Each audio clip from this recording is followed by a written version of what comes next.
Hello Jolly Natex! For today's video, meron na naman kaming isi-share sa inyong Chinese resto na pagdating sa mga authentic Chinese food, isa na yata to sa mga sulit pero talagang quality na marerecommend namin sa inyo. Bali, nandito nga pala tayo sa Fat Choi Tea House na located dito sa loob ng BF Resort Village, Las Piñas City. Dito lang sila along Vatican Drive, pwede nyo din sila ipin sa maps kaya madali nyo lang din to mahanap. Ito naman yung mismong dining area nila na simple pero mafe-feel mo talaga yung pagka-Chinese resto vibe with all the red sa kanilang interior. And pagdating naman sa menu, I'd say na nasa reasonable yung mga prices nila considering na Chinese food yung forte nila dito, and maganda pa dito, meron din silang iba't ibang catering menu na sakto for your special events and occasions. Meron na din sila ditong affiliated events place that you can rent, which is itong Dazzle, pero if gusto nyong makatipid, itong dining area nila can function as an events place na rin with no extra charge, basta dito kayo magpapakater with minimum package required. And para nga magka-idea na din kayo, samahan nyo kaming tikman ng ilan sa kanilang mga food offerings. Appetizer muna tayo with their Fat Choi thick soup, pampa-open ng appetite at lightly seasoned lang. Ang sarap nung parang may ground meat ka pang mangunguya after humigop ng sabaw. Chop suey naman tayo, yung lasa nito may konting tamis pero more on savory taste pa rin. Tapos crunchy at hindi overcook yung mga veggies. Canton Sotanghon naman, grabe daming sahog nito. Napansin ko dito, meron siyang sahog na squid. And bago nga to sa panlasa ko, nandun pa din yung pagkapansit gisado taste niya pero may very slight seafood smell and taste. And personally, nagustuhan ko talaga to. Isa pa nga masarap dito yung kanilang fish fillet and bean curd tausi. Sakto yung pagka deep fry sa tofu and fish fillet pero yung nagdala talaga dito yung pinakasarsa niya, saktong alat at tamis, and nandun yung lasa ng soybean. Yung sweet and sour pork naman, nothing unusual. Kung ano yung familiar kayong lasa ng sweet and sour sauce, yun na yun. Another must try nga rin dito yung kanilang squid with salt and pepper. Sa sobrang sarap nito, wala pang 5 minutes ata, ubus na eh. Nandun talaga yung pagka-peppery niya, light and crispy yung pagkakaprito dun sa parang calamares, tapos i-partner mo pa dun sa suka nila. Ay, ang sarap talaga nito. Yung beef with broccoli naman nila, isa pa to, as in sobrang lambot ng beef, tapos peppery and almost gravy-like texture yung sauce. And ito yung tipo ng ulam na mapapakanin ka talaga. Same goes sa kanilang garlic chicken, kahit coated ng sauce, ang crispy pa rin ng mismong chicken. Slight garlicky taste lang yung nalalasahan ko dito, and more on parang buffalo wings yung lasa niya. And make sure nga na i-partner nyo rin yung mga ulam nila sa kanilang yang chow fried rice. Ay, panalo rin yan. Meron nga rin sila ditong mga dim sum tulad nitong kanilang siomai and chicken feet.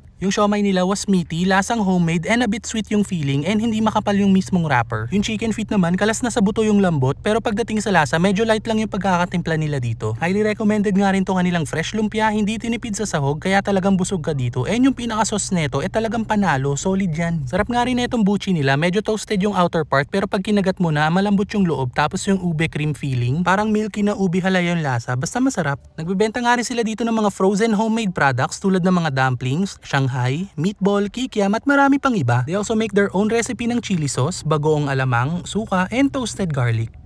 Hello everyone! Welcome to Fat Choi. Kung gusto nyo matry ang authentic Chinese food, welcome kayo dito sa amin 8 a.m. to 8 p.m. Para sa special occasion nyo, meron kaming catering services. We're also available in deliveries, Foodpanda, and Grab. There you go, Jolly Natex. Sana nabigyan na naman namin kayo ng idea kung saan masarap mag-food trip. At kung naghahanap nga kayo ng legit and authentic Chinese food, subukan nyo na nga rin dito sa Fat Choi Tea House. So paano until our next food trip? Kita-kits! Thank you for watching!